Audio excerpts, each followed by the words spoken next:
a podcast hosted by Jody Tree, Joe on the mic, Leader Talk.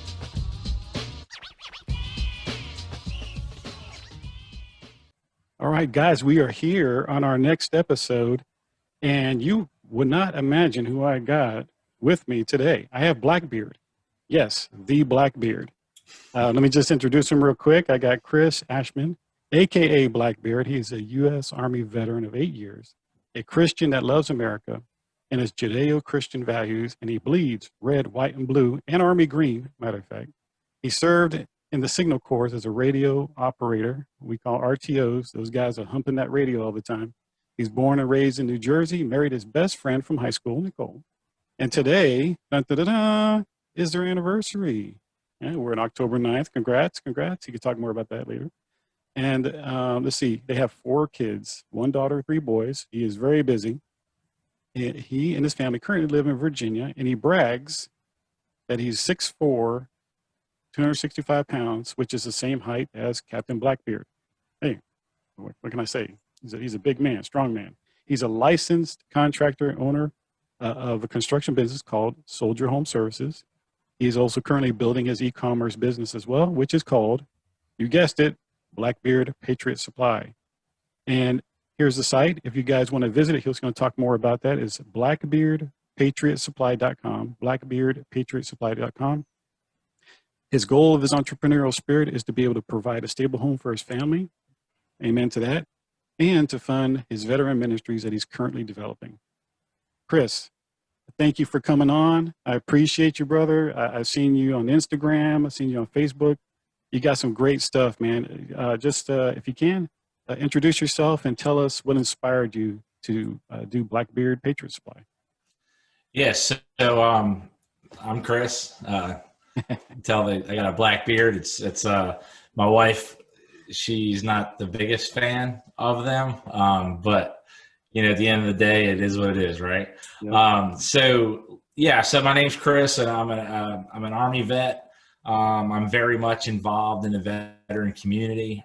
Served in infantry units and quartermaster units, support units. So I've kind of had my little, here and there unit. I was in a cav unit as well. Got to have some fun, shoot some really cool stuff. That was, very fun. But what got me into entrepreneurship? Well, I worked for AT&T. I don't know if I can say that, but I worked for AT&T for 10 years. And when I got out of the Army, as a cell site technician, and it was a good job, but it was kind of boring. I just drove from cell site to cell site, making sure cell phone services worked, right? We appreciate that. Yeah. Yeah, right. The cool thing was moving to Virginia, I live in the mountains, so I got to go to a lot of very remote areas. So that was fun. There was adventure. I got to drive a 4-wheel drive truck up and down mountains to towers and things like that. Awesome. But I loved construction, just craftsmanship, working on, woodwork, trim carpentry, framing houses. I love the smell of pine in the morning. It's good stuff. And so I kind of got into doing a lot of flooring and tile. And through that, I got to meet other contractors, friends of mine, and they kind of taught me more on the carpentry side, which it just took off. I think some people are just geared towards that, like they have an inclination towards like an engineering mind or an artistic ability. I'm not the greatest mathematician or anything like that, but I can build some stuff, which is good. So that actually helped me therapeutically, because I felt like me seeing starting here and then finishing here, going from a pile of wood to an assembled project, really just spoke to me a lot. And so that's kind of why I got into entrepreneurship, because, I could set my own times. I have 4 kids. Our oldest 3 kids are adopted. So we adopted them at 5, 3, and 1 years old. And our youngest is actually our biological child. So we had a lot going on. We had 4 kids within a year. And, and it was just crazy. So I had to make some adjustments, and that's why I went into business for myself, just to be able to be more free, and kind of just steer my own ship, and if it failed, it's on me. If it succeeds, it's on me. So that's why I got an entrepreneurship. I just enjoy building things. Oh, outstanding, man.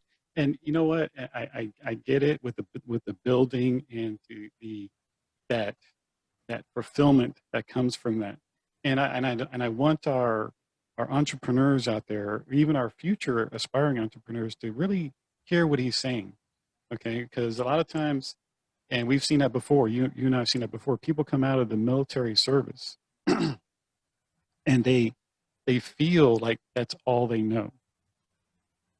But Chris, he realized something about himself, and I want all of our veterans who have come out, who think they don't have a skill or they don't have something, to dig deep into those passions that you do have. He liked to build, and he turned it into a construction business. And I don't want people to lose out on that point, because there's a lot of organizations out there that want to help veterans like us to succeed in life. And all it takes is going to one of those vet centers that I went to one time and got into some leadership courses, talked to the VA, talked to some representatives, say, hey, look, you know what, I'm interested in this avenue, whether it's technology, construction, or whatever. And there's organizations out there that will give you apprenticeships, and even hire you on to work and get paid as you learn, so you can do your own business. And I applaud you, Christopher, for pointing that out.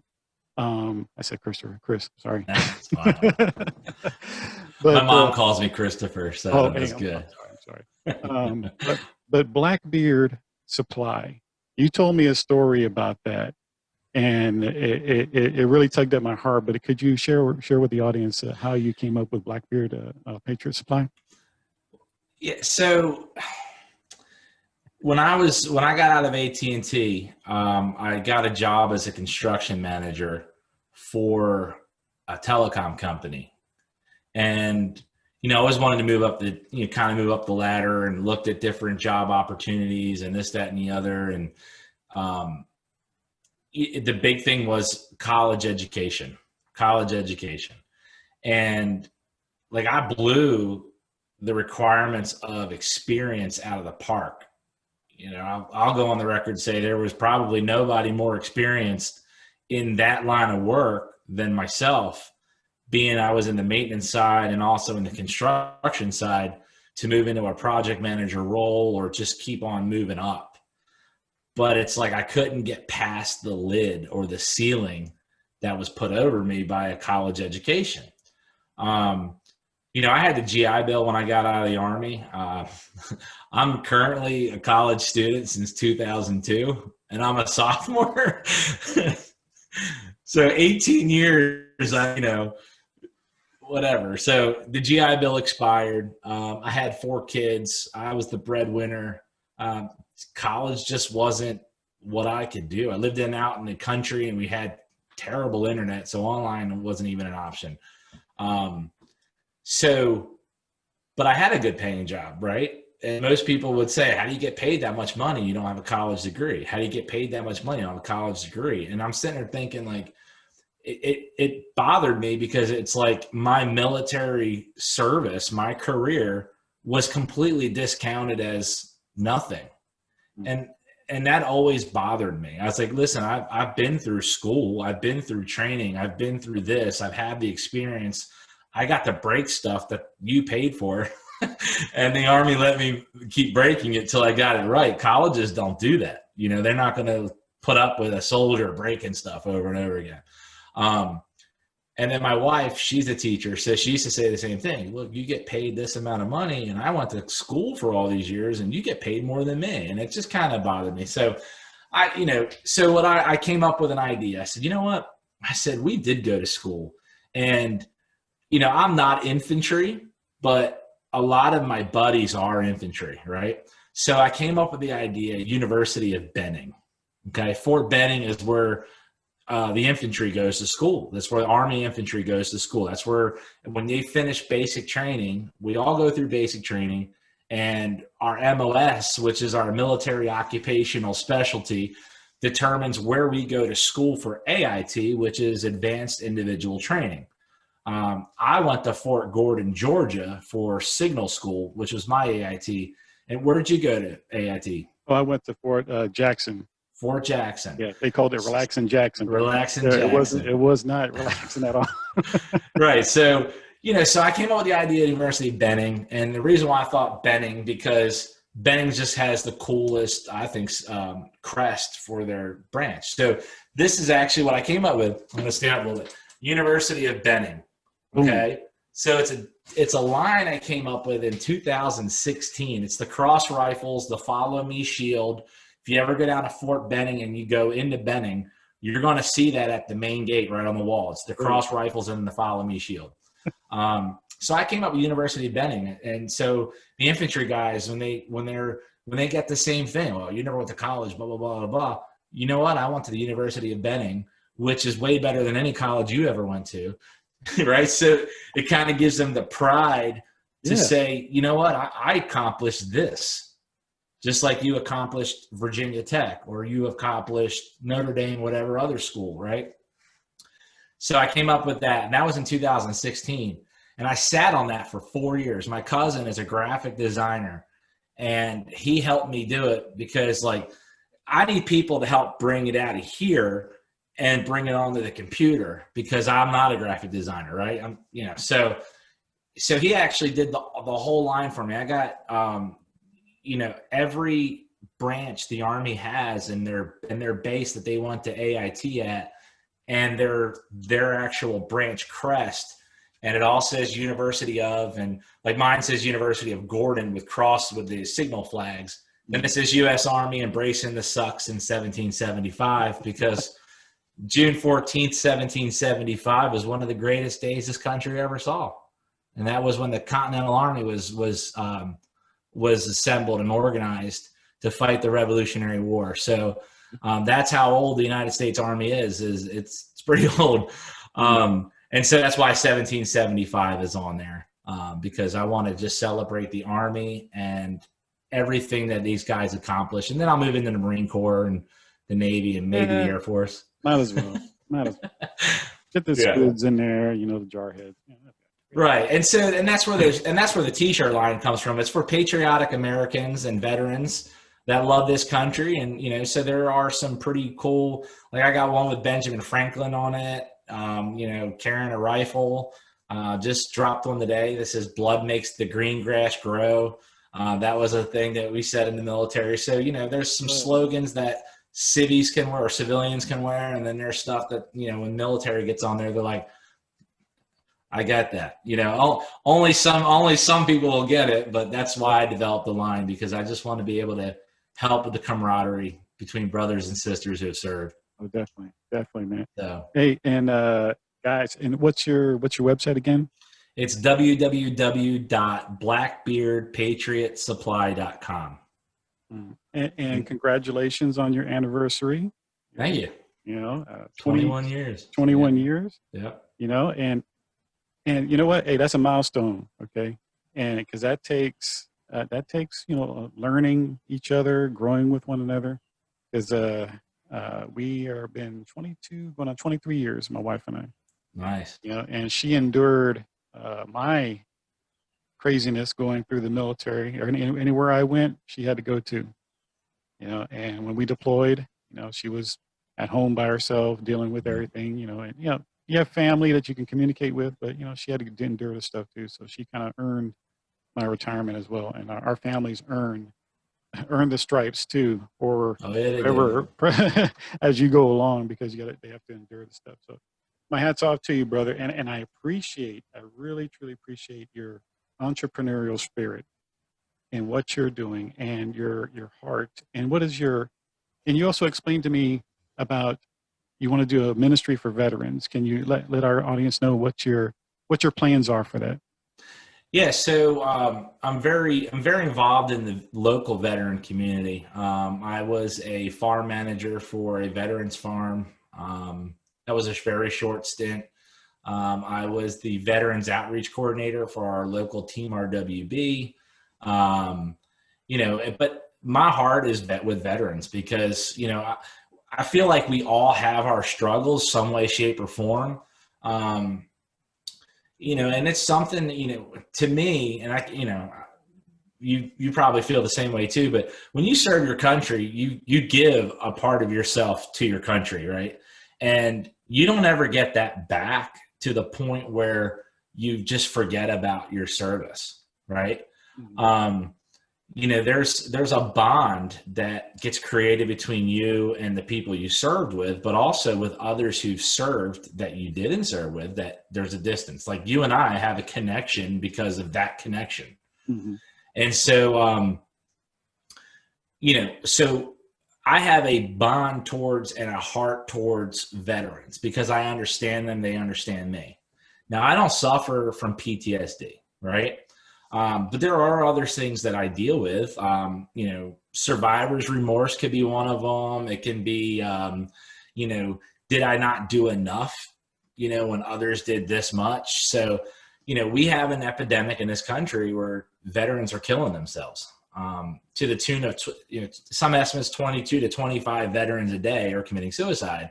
And a large part of them are, believe Vietnam veterans that are really suffer from that. But, so I'll be 43 next month, and I have a lot of younger vets that are under me.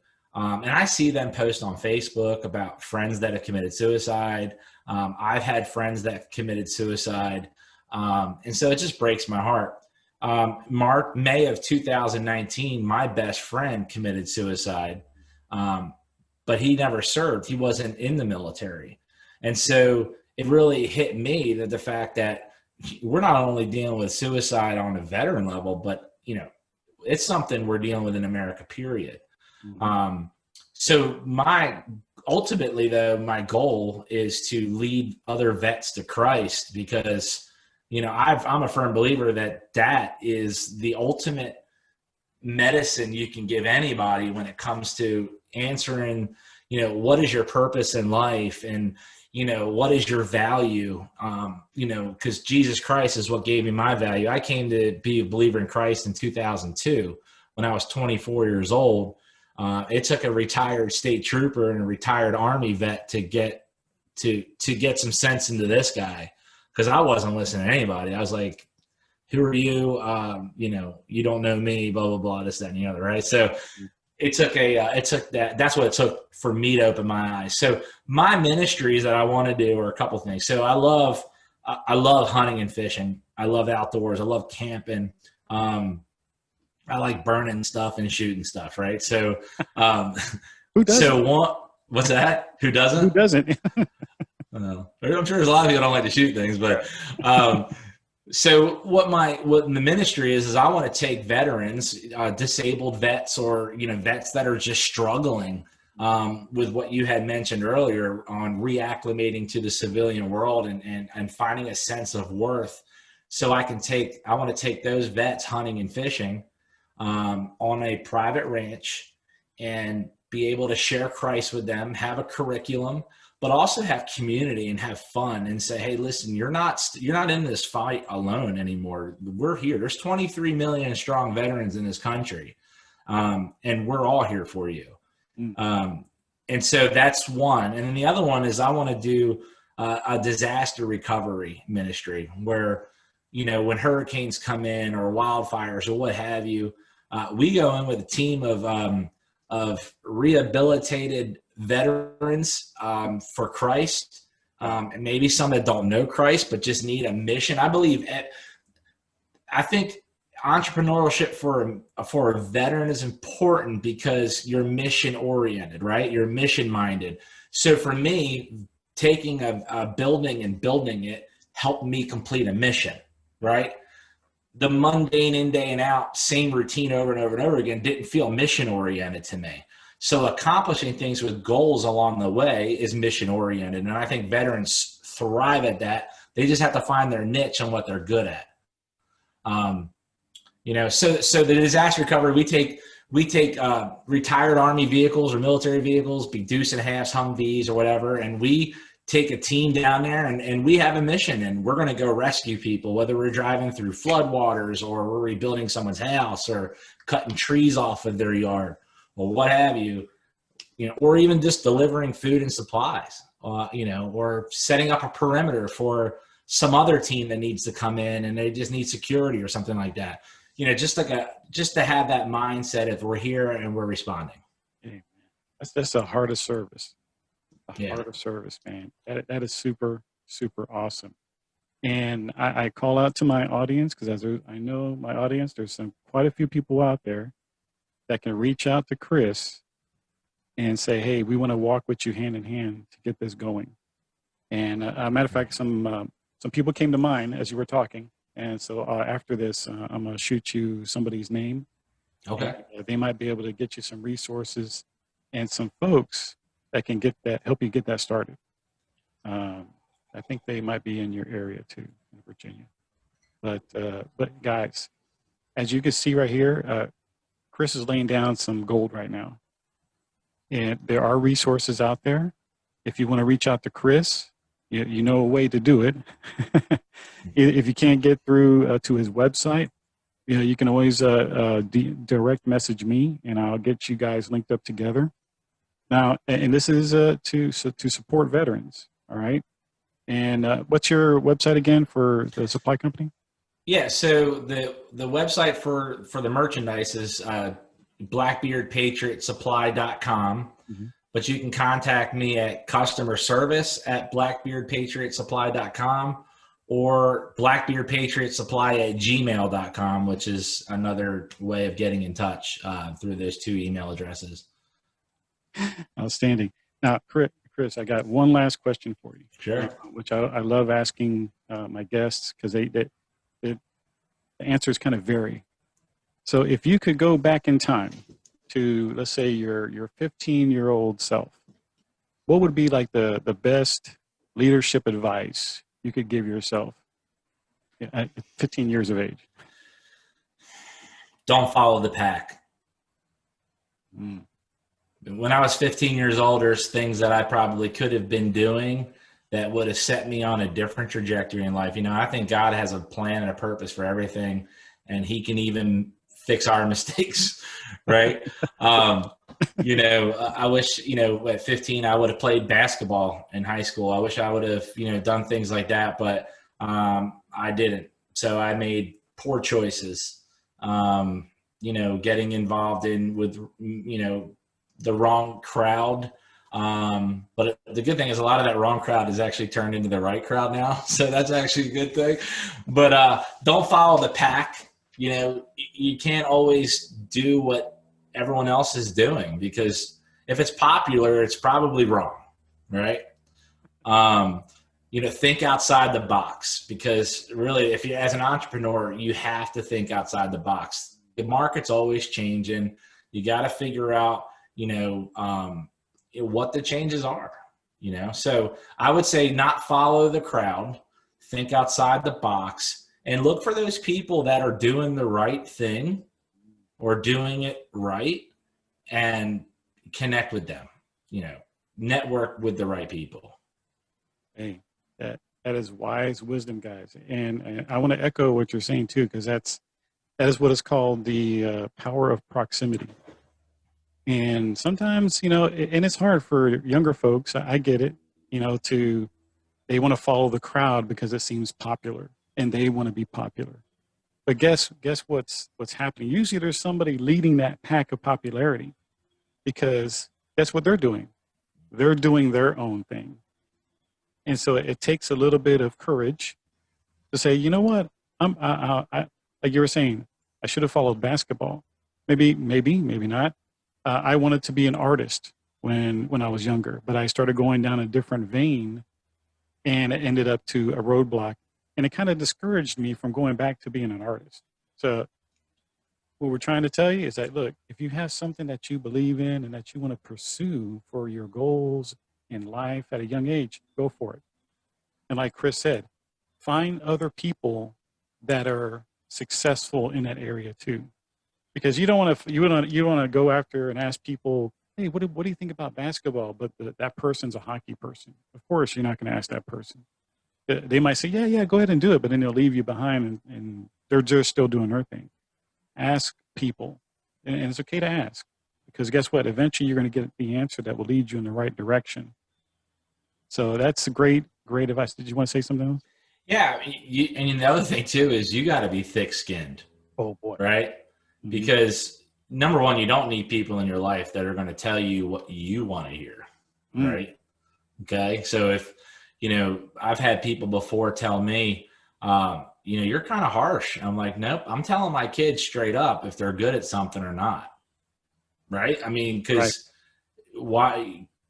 This life's too short, to not be in touch with your talents and what you're good at. And there's too many people afraid to tell people whether they're good at it or not. If somebody, if you were like, oh, yeah, you could be a singer, put your mind to it, do whatever you want to do. Nope, not everybody can be a singer. Some people can't carry a tune. Some people shouldn't even sing, right? So you don't need people in your life that are flat out lying to you because Right. they don't want to hurt your feelings. So wrap yourself around people who may be a little unfiltered, and are not afraid to hurt your feelings. Don't hang out with people who are afraid to hurt your feelings, because Right. that's not going to get you anywhere. Yeah. Sometimes what they call it, tough love, but it's not really tough love. Is that they don't want you to go down the wrong road. It's love. Exactly. Period. Right. So if somebody loves you, they're going to be honest with you and tell you, right. Exactly. So if they don't love you, they're going to lie to you. That's not love. Right. And there has to be wisdom in that, as well, because sometimes people just want to tell you because they hating on you, and they'll give you some negativity to discourage you. That's why it's very important to get wise counsel from people who actually do love you, who do want the best from you, not other peers that might be competing with you, and they're like, oh, you're horrible. That's the wrong type of stuff. But your parent, like you said, you tell your kids straight up because you love them. You want to encourage them and go them in the right direction. Like me, I'm not going to be a basketball star at 5'11". Okay, Spud Webb was he was a different kind of. I mean, he was like Superman, a short guy that made great moves in basketball. But me, no, I would not have been that. So somebody telling me, yeah, you're great, you could play, but you're gonna get, Shaquille O'Neal is gonna eat you for lunch. So Yeah. So like my son, my youngest is my biological son, right? And so, well, mine and my wife's, and he just turned 13 and he's 5'10". oh wow, Yeah, and he weighs 185 pounds. wow, So, yeah. So it's funny because he's taller than, and he's just turned 13, and all the other kids are 16, about to turn 18 and 20, and he towers over them. So it's wow. pretty funny. He's good. He eats a lot. So. But like my daughter, she just dropped a single today. She wrote the song and sang it. It's a worship song, and there was a lot of constructive criticism along the way for her. There were times where I was like, honey, maybe you need to, enunciate more and try this, and other people in the same thing telling her, hey, try this, and I'll tell you what, the song is awesome. It's amazing. It's great. And I've had people already, it actually dropped today too. Today's a big day. I mean, Today's a big day. Yeah, 21 years. My daughter drops the single, on iTunes and Amazon Music and all that stuff. And it's really a good song, and she wrote it. So I'm just like ultimately proud of her. But yeah, listen to people who are willing to tell you the truth. Mm-hmm. Can you share her song and the title and everything? Yeah, so it's Soul Sing Worship. Soul Sing, one word. That's the name of their group, Soul Sing Worship. And the name of the song is Glorify. All right. And it just dropped today. So my daughter's in nursing school. She wants to be a nurse. Her best friend, Christian, goes to Liberty University. Hey. And he did the music. And his lab partner, I think Thomas J or something like that, does music production. So he produced it, and he actually has a small label. But I think they put it out on like CD Baby or something like that, and it got pushed to all the platforms. So they're kind of excited. They got their merchandise already done. So Awesome. so that's kind of where their heart is. They want to be able to. My daughter would love for the worship music to take off, so she can use that as her way to go to other countries and do medicine in the mission field. So so that's pretty cool. Outstanding. See, look, you're teaching them entrepreneurship too. I'm trying. Hey, see what I mean? See, I love entrepreneurship and I love leadership because you're showing your children a way to go, to think outside the box, like you said, and to try things. And you're teaching them how to take constructive criticism, which is a big key in learning self-leadership, learning how to take criticism the right way and apply, adjustments along the way to perfect whatever you're doing. Wow, man, this is so good. I love it. And we're going to provide a link to Blackbeard's website and his daughter's a link to her song, so everybody can get a hold of that too. And Chris, I love having you on. We got to have you on again because I think we got to talk about coffee. I think we talked about that earlier. We got to do something about coffee here. Love coffee because coffee is the blood of life, I think. I had the guy who led me to the Lord said, if you don't drink coffee, you're not saved.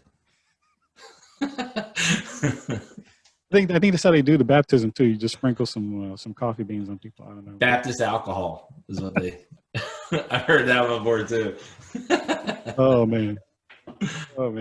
All right, I love it, Chris. Thank you for coming on, man. Thank you for sharing. Thank you for what you're doing, your service, and your continued service and commitment to veterans. And guys, check out his website. Check out his daughter's music as well. And we will see you on the next episode. Have a great day.